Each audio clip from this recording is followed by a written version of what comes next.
ओम नमः श्री यतिराजाय विवेकानंद सूरये सच्चित्सुखस्वरूपाय स्वामिने तापहारिणे स्वामिने तापहारिणे। प्रिय मित्रांनो, नमस्कार।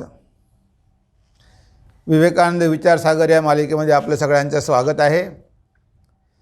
आपण स्वामीजींच्या विचारांवर चिंतन करत आहोत आणि आज आपण एक महत्त्वाचा विचार घेणार आहोत। त्यामध्ये स्वामीजी म्हणतात की हृदय असणं किती महत्त्वाचं आहे, म्हणजे आपल्या हृदयाचा आपण विकास केला पाहिजे, दुसऱ्यांचे दुःख आपण समजून घेतले पाहिजे। या संदर्भात स्वामीजी काय म्हणतात बघूया। जोपर्यंत लाखो लोक भुकेने तडफडत आहेत व अज्ञानात पिचत पडलेले आहेत, तोपर्यंत मी त्या प्रत्येक माणसाला कृतज्ञ समजतो की जो ह्या लोकांच्या बळावर सुशिक्षित बनला आणि तरी आता त्यांच्याकडे मुळीच लक्ष देत नाही। ज्याचे हृदय गरिबांसाठी कळवळते, ज्याच्या हृदयाला गरिबांसाठी पीळ पडतो, त्यालाच मी महात्मा म्हणतो, एरवी तो दुरात्माच होय। म्हणजे बघा, इथे स्वामीजींनी स्पष्ट शब्दामध्ये सांगितलेलं आहे की महात्मा कोण आणि दुरात्मा कोण, आणि आपल्या हृदयामध्ये कसं प्रेम पाहिजे। आपण या भारतामध्ये राहतो, आपण स्वतःला काय म्हणतो, भारत मातेची संतान म्हणतो, भारत मातेचे सुपुत्र म्हणतो, भारत मातेच्या सुकन्या म्हणतो, आपण असं म्हणतो। पण भारत देशासाठी आपलं काय योगदान आहे? स्वामीजींचं हृदय बघा किती प्रेमानं भरलेलं होतं। त्यांच्या हृदयामध्ये प्रेम उंचबळून वाहत होतं। जेव्हा स्वामीजींनी भारत भ्रमण केलं, त्यांनी बघितलं की काय माझ्या देशाची अवस्था झालेली आहे। हा भारत देश ऋषीमुनींची संतान, सोने की चिडिया, पण आज काय अवदशा आलेली आहे। कारण 1000 वर्ष आपल्यावर इतरांनी राज्य केलं, परकीयांनी राज्य केलं, मुस्लिमांनी राज्य केलं, ब्रिटिशांनी राज्य केलं आणि त्यामुळे आपल्या देशाची सगळी लूट केली। जेवढं काय आपल्याकडे धन दौलत होती, संपत्ती, सगळेचे सगळे लुटून घेऊन गेले आणि लोक इथे उपासमारीनं मरू लागले, तरी त्यांना काहीही कदर नव्हती। दुष्काळ पडला की हजारो लोक मरायचे, अंगावर घालायला वस्त्र नव्हते, जेवायला 2 वेळचं जेवण नव्हतं। ही सगळी देशाची अवस्था बघून स्वामीजींना ते राहवलं नाही। म्हणजे असं होतं स्वामीजींचं हृदय। म्हणून तर भगवान श्री रामकृष्ण म्हणायचे की नरेंद्रा, तू गरिबांचे दुःख बघून त्यांचे दुःख दूर करण्यासाठी ह्या जगामध्ये आलेला आहेस। फक्त स्वतःचा स्वार्थ बघू नको, तर एखाद्या वटवृक्षासारखा हो आणि या सगळ्या लोकांना सहाय्य दे, आसरा दे, आश्रय दे। म्हणजे असे होते आपले स्वामी विवेकानंद। म्हणून स्वामीजी म्हणतात की आपलं पण तेच कर्तव्य आहे। स्वामीजी कन्याकुमारीला खडकावर जाऊन बसले, 3 दिवस आणि 3 रात्रपर्यंत या भारत मातेवरच ध्यान केलं की माझ्या देशासमोर एवढ्या समस्या आहे, दारिद्र्य आहे, अज्ञान आहे, निरक्षरता आहे, माझ्या देशाला यामधून बाहेर कसं काढता येईल, हाच एक विचार त्यांच्या मनामध्ये होता। मार्ग मिळत नव्हता, काय करावं कळत नव्हतं। अशा वेळेस त्यांना कळलं की अमेरिकेमध्ये सर्वधर्म परिषद आहे, आपण तिथे गेलो पाहिजे, तिथे आपण आपल्या सनातन धर्माचा प्रचार केला पाहिजे आणि जे काही आपल्याला मिळेल त्यामध्ये आपण भारत मातेची सेवा केली पाहिजे। कारण भारतामध्ये त्यावेळेस पैसे द्यायला कुणीही तयार नव्हतं, कारण सगळे गरीब होते, दान देणार कोण? आता ही गोष्ट आहे 100 वर्षापूर्वीची। आज तरी बराच फरक पडलेला आहे, पण त्यावेळेस काय अवस्था असेल आपण कल्पनाही करू शकत नाही। आणि स्वामीजींनी केवढं मोठं कार्य केलं। अशा वेळेससुद्धा स्वामीजींनी स्वतः कष्ट सहन करून कार्य केलं। अमेरिकेत गेले, व्याख्यानं दिली, बऱ्याच श्रीमंत लोकांशी त्यांचा परिचय झाला, स्वामीजींना त्यांनी मदत केली, भारतामध्ये आले, रामकृष्ण मठ आणि मिशनची स्थापना केली। जेव्हा पहिल्या दिवशी स्वामीजी प्रसिद्ध झाले 11 सप्टेंबर 1893ला.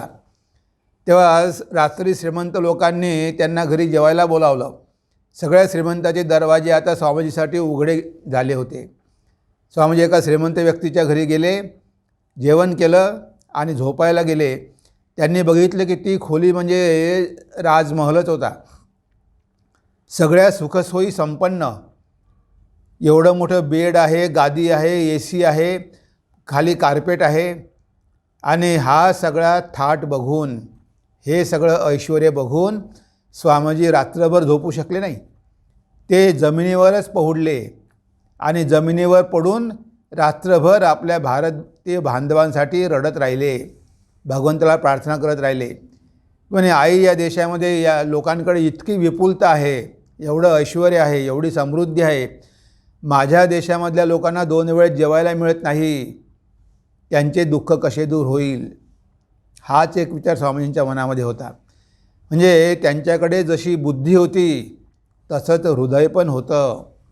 आणि स्वामीजी म्हणाले की मी माझ्या हृदयामुळेच यशस्वी झालो आहे, माझ्या नुसत्या बुद्धीमुळे नाही.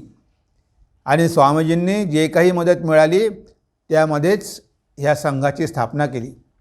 बघा, असे होते स्वामी विवेकानंद. आणि म्हणून ते म्हणतात की तुमच्याकडे तसं हृदय असलं पाहिजे.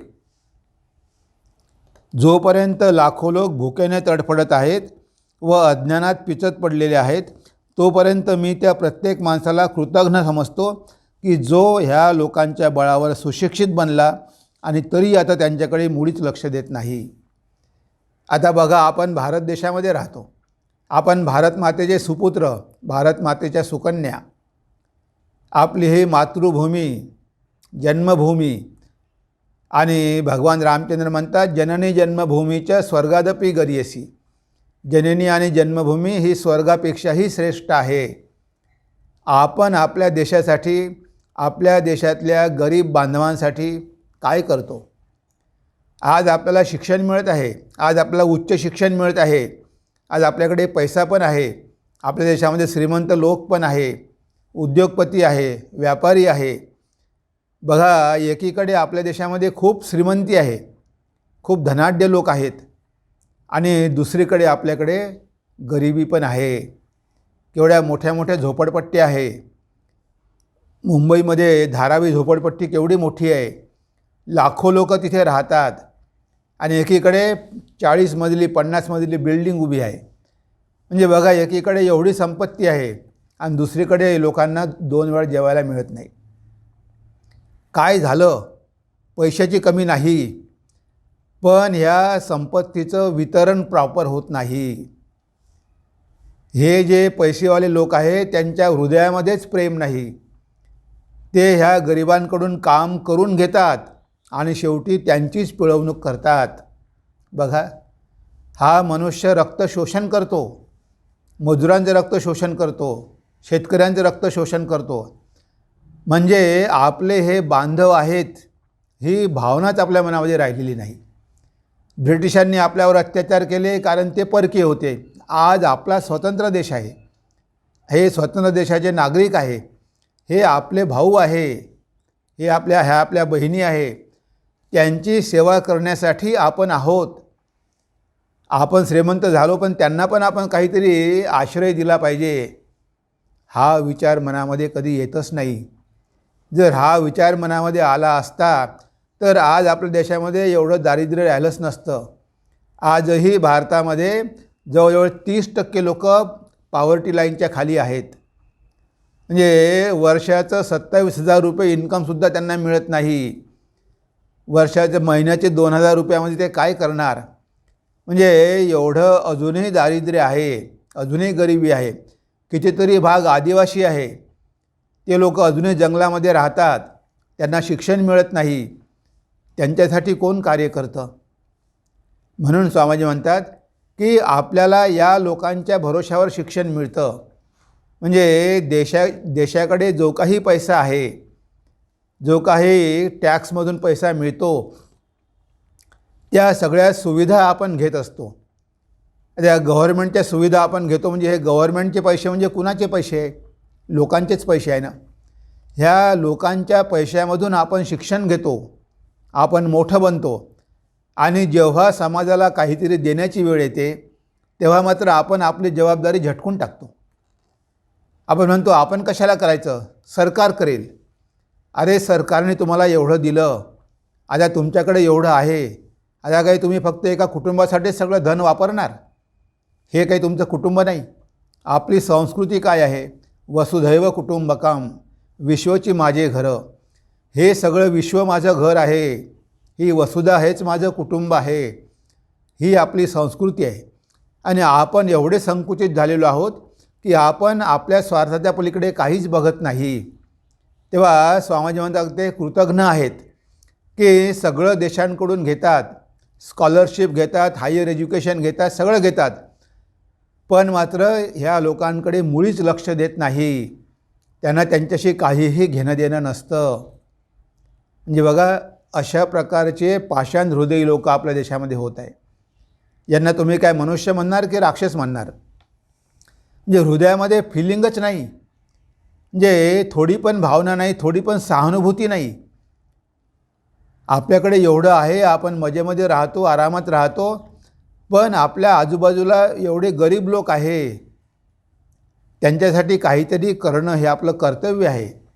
आपण समाजाचा एक घटक आहोत.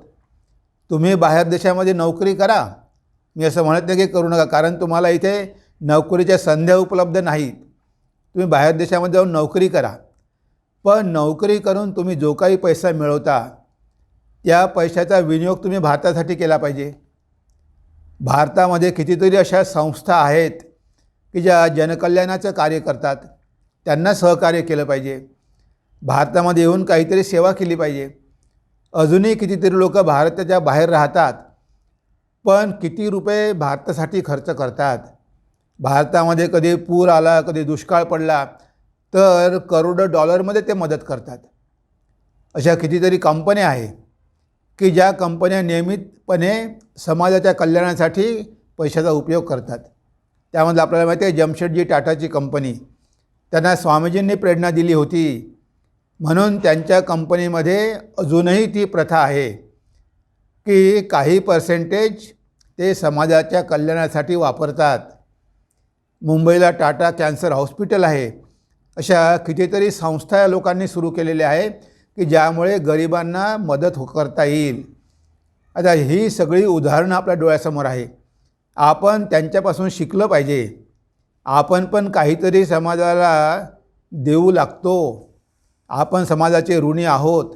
आपण काहीतरी समाजाला दिलं पाहिजे, त्या ऋणाची परतफेड केली पाहिजे, ही भावनाच मनामध्ये नाही. म्हणजे मला काय करायचं आहे, मी स्वतःचं फक्त बघणार आहे. म्हणजे एवढं आपण स्वार्थी झालेलो आहोत. आणि अशा स्वार्थी मनुष्याला स्वामीजी म्हणतात की तो कृतज्ञ आहे. म्हणजे सगळे लोकांकडून उपकार घ्यायचे पण त्याची परतफेड करायची नाही, याला काही मनुष्य म्हणत नाही. तेव्हा आपलं हृदय विकसित होणं महत्त्वाचं आहे. इथे स्वामीजींनी महात्मा म्हटलं आहे की ज्यांचं हृदय इतरांसाठी कळवळते, गरिबांसाठी कळवळते, त्याला मी महात्मा म्हणतो. महान आत्मा, ज्याचा आत्मा आता विस्तारित झालेला आहे, त्याला कळलेलं आहे की हे सगळे जीव आहे ना, ते सगळे परमेश्वरच आहे. ही सगळी वेगवेगळी परमेश्वराची रूपच आहे. त्याला हे दिसतं. म्हणून तर तुकाराम महाराज म्हणतात, जे कारंजले गांजले त्यासी म्हणे जो आपुले, तोची साधू ओळखावा देव तेथेची जाणावा. वैष्णव जनतो तेने कहिये, पीड पराई जानी रे. गुजरातचे संत म्हणतात मेहता. तेव्हा हे बघा, अशा लोकांकडे हृदय असते. ते लोकांचं दुःख दूर करण्यासाठी प्रयत्न करतात. लोकांना ते प्रेरणा देतात की लोकांची सेवा करा, कुणावरही अत्याचार करू नका, कुणाचीही पिळवणूक करू नका, कारण शेवटी ते तुमचं अविभाज्य अंगच आहे. कारण सगळं विष्णुमय जगत आहे, सगळीकडे तो विष्णूच भरलेला आहे. असं बघून तुम्ही सगळ्यांची सेवा करा, मदत करा, तर तुम्ही महात्मा. नाहीतर तुम्ही कसले महात्मा? तुम्ही जर स्वतःचा स्वार्थ बघत असाल तर स्वामीजींनी अशा लोकांना दुरात्मा म्हटलं आहे. ते दुरात्मा आहे. ज्यांचं हृदय इतरांसाठी कळवळते तळमळते तेच महात्मा आहेत. महात्मा ज्योतिबा फुले, महात्मा गांधी आपण म्हणतो, ह्या लोकांनी स्वतःचा स्वार्थ सोडून जगासाठी कार्य केलं, देशासाठी कार्य केलं, समाजासाठी कार्य केलं. म्हणून आपल्यामध्ये तो सेवाभाव आला पाहिजे. नाहीतर नुसते शब्द मी माझ्या भारत देशावर प्रेम करतो असं कुणीही म्हणू शकतो. आपण प्रार्थना करतो, भारत माझा देश आहे, सारे भारतीय माझे बांधव आहे, मी त्यांची सेवा करेल, इत्यादी इत्यादी. म्हणजे आपण नुसतं तोंडानं पोपटासारखं बोलतो, पण त्यांच्यासाठी खरोखर काही करतो का? ती मिस मार्गारेट नोबल कुठे लंडनमध्ये होती, स्वामीजींच्या व्याख्यानाने प्रेरित होऊन भारतामध्ये आली आणि भारत मातेची सेवा केली. बघा, स्वामीजींनी तिला प्रेरणा दिली की नुसत्या बुद्धीनं काही होणार नाही, माझ्या देशामध्ये एवढं दारिद्र्य आहे, एवढी गरिबी आहे, तू भारतामध्ये ये आणि तू मुलींसाठी काहीतरी कर, मुलींसाठी शाळा सुरू कर, त्यांना शिक्षणाची खूप गरज आहे. आणि ती मिस मार्गारेट नोबल भारतामध्ये आली, कलकत्त्याला मुलींसाठी शाळा सुरू केली. आज तिथे भगिनी निवेदिता गर्ल्स स्कूल 5,000 मुली शिक्षण घेत आहे. बघा, म्हणजे जर आपलं हृदय पलटलं, जर आपल्या हृदयाचा विकास झाला, तर बघा मनुष्याच्या हातून किती महान कार्य होऊ शकतं. तो काय करू शकत नाही, तो बरंच काही करू शकतो. तुमच्याकडे पैसे नसेल तर नसू द्या, पण मात्र तुमच्याकडे हृदय असू द्या. हृदयच महत्त्वाचं आहे. जर हृदय असेल तर पैसा आपोआप येईल. पण स्वार्थी होऊ नका, फक्त स्वतःपुरता विचार करू नका. मी, माझी पत्नी, माझी मुलं एवढाच विचार करू नका. तेव्हा थोडं एक्सपॅन्शन करा, तुमचं हृदय थोडं विस्तारित करा. सगळ्यांना आलिंगन द्या, सगळ्यांना हृदयाशी धरा. मग तो गरीब असो, दरिद्री असो, आदिवासी असो, दलित असो, कोणीही असो, सगळ्यांवर प्रेम करा, सगळ्यांची सेवा करा, सगळ्यांना मदत करा. तुमच्याकडून जेवढं होईल तेवढं. असं म्हणत नाही की तुम्हाला सगळंच काही सोडायचं आहे, पण आपण जे काही देऊ शकतो ते दिलंच पाहिजे. आपल्या शास्त्राने सांगितलेलं आहे की आपल्या दाराशी येणारा गरीब तो भगवंत आहे. अतिथी देवो भव. अतिथी तो न सांगता आलेला आहे, तुमच्या दाराशी भीक मागतो आहे, तो साक्षात परमेश्वर आहे. तुम्ही त्याला काहीतरी दिलं पाहिजे. तो उपासमारीनं मरता कामा नये. तुम्ही त्याचं पोट भरलं पाहिजे. पहिले अन्नातला काही भाग काढून ठेवायचे. जर कोणी भिकारी आला, पक्षी आले, त्यांच्यासाठी ठेवायचे. आज मात्र आपण ह्या सगळ्या गोष्टी काहीच पाळत नाही. तेव्हा अतिथी देवो भव. जो तुम्हाला काहीतरी मदत मागतो तो अतिथी आहे, तो तुमच्या घरी येणारा पाहुणा आहे. आणि तो पाहुणा कसा आहे? देवासमान आहे. तो गरीब असेल, पण तो तुमच्याकडे अतिथी होऊन आलेला आहे, साक्षात भगवंत. त्याच्यामध्ये साक्षात भगवंताला बघा आणि मग त्यांना मदत करा. म्हणून तर स्वामीजी म्हणतात की आपल्या शास्त्रामध्ये आपण ऐकलेलं आहे, मातृदेवो भव, पितृदेवो भव, आचार्य देवो भव. पण मी म्हणतो दरिद्री देवो भव, मूर्ख देवो भव, रोगी देवो भव. या सगळ्यामध्ये त्या भगवंताला बघा आणि त्यांची सेवा करा. म्हणजेच तुमचं हृदय विकसित करा. तुमच्या हृदयामध्ये प्रेम येऊ द्या, सहानुभूती येऊ द्या, दया येऊ द्या, कंपॅशन येऊ द्या आणि त्याद्वारे तुम्ही इतरांच्या काहीतरी उपयोगाचे व्हा. फक्त स्वतःपुरता विचार करू नका. म्हणून स्वामीजींनी आपल्याला सांगितलं की हृदय विकसित करा. आपण भारत देशाच्या भरोशावर सगळं घेतो, गव्हर्नमेंटकडून स्कॉलरशिप घेतो, बऱ्याच काही गोष्टी आपण सरकारकडून घेतो आणि हे पैसे कुठून येतात? लोकांकडून. पण आपण त्याच्या बदल्यात काहीच देत नाही, हे मात्र चुकीचं आहे. आपण असं कधीही करता कामा नये. आपण असं कधीही करता कामा नये. तर ही सगळी मदत जी आपल्याला मिळते त्याची आपण परतफेड केली पाहिजे. म्हणून इथे सांगितलेलं आहे की स्वामीजींनी म्हटलेलं आहे की जोपर्यंत लाखो लोक भुकेने तडफडत आहेत व अज्ञानात पिचत पडलेले आहेत, तोपर्यंत मी त्या प्रत्येक माणसाला कृतज्ञ समजतो की जो ह्या लोकांच्या बळावर सुशिक्षित बनला आणि तरी आता त्यांच्याकडे मुळीच लक्ष देत नाही. ज्याचे हृदय गरिबांसाठी कळवळते, ज्याच्या हृदयाला गरिबांसाठी पीळ पडतो, त्यालाच मी महात्मा म्हणतो, एरवी तो दुरात्माच होय. म्हणजे इथे लोकांची पिळवणूक करायची नाही, लोकांना त्रास द्यायचा नाही. कितीतरी माफिया आपल्या देशामध्ये आहे. Land mafia, sand mafia, coal mafia. आता हे सगळे काय करतात, गरिबांना त्रास देतात, त्यांच्या जमिनी घेतात, त्यांची घरं घेतात. म्हणजे नदीमधून वाळू काढून ते विकतात, वाळूच्या चोऱ्या करतात, खाणीतला कोळसा ते काढून विकतात. म्हणजे अशा प्रकारचे माफिया खूप झालेले आहे देशामध्ये. यांचा स्वभाव बदलला पाहिजे. आपण देशाकडून घ्यायचं नाही, आपण देशाला काहीतरी द्यायचं आहे, हा विचार आपल्या मनामध्ये आला पाहिजे. तेव्हा तर आपण खरे खरे सुशिक्षित. नाही तर कसलं शिक्षण? जे शिक्षण आपल्याला स्वार्थी बनवते ते काही खरं शिक्षण आहे का? ह्या शिक्षणामुळे आपल्या हृदयाचा विकास झाला पाहिजे. Expansion is life, contraction is death, असं स्वामीजींनी म्हटलेलं आहे. जर अशा प्रकारचं आपलं हृदय झालं तर खरोखरच आपलं जीवन सार्थक होईल. म्हणून बुद्धी तर तुमच्याकडे असू द्या, पैसे भरपूर कमवा, पण त्यामधला काही भाग गरिबांसाठी ठेवा, आपल्या देशबांधवांसाठी खर्च करा, त्यांची सेवा करा. तुमच्या हृदयाचा विकास होऊ द्या, तुमचं हृदय एक्सपॅन्ड करा, तेव्हा तुम्हाला शांती लाभेल. आणि इतरांना मदत केल्यामुळे, इतरांना आनंद दिल्यामुळे, इतरांचे दुःख दूर केल्यामुळे तुम्ही स्वतः आनंदी व्हाल, तुमचे दुःख पण कमी होईल. कारण देण्यामध्येच आनंद असतो, घेण्यामध्ये आनंद नाही. तेव्हा दोन्ही मुठे आवळून तुम्ही धरून ठेवू नका. जे काही कमावलं असे हात मोकळे करून लोकांना द्या. जगामध्ये तुमचं नाव राहून जाईल. मरावे परिकीर्ती रूपे उरावे. ज्या लोकांनी असे कार्य केले आज आपण त्यांचं नाव घेतो. बघा, राणी रासमणींनी ते कलकत्त्याला दक्षिणेश्वरचं मंदिर बांधलं. आजही आपण तिचं नाव घेतो की तिनं केवढं मोठं कार्य केलं. म्हणजे अशा प्रकारे आपल्यामध्ये देण्याची प्रवृत्ती आपण निर्माण केली पाहिजे. फक्त घ्यायचंच नाही तर काहीतरी द्यायचं.